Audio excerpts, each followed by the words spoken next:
landed up the steps in this kind of precarious situation where the youth are, dear young men and women, are not seeing any sign, any ray of hope.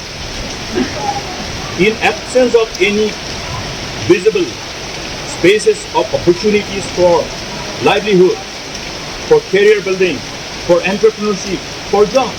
And this is precisely the main catalyst which is ultimately infusing the sense of frustration, lack of hope, and thereby creating a very fertile ground for militants to recruit and other forces to take advantage of this. That's why it's high time. We cannot wait. We are already late. And government should wake up, and then government refuses to wake up.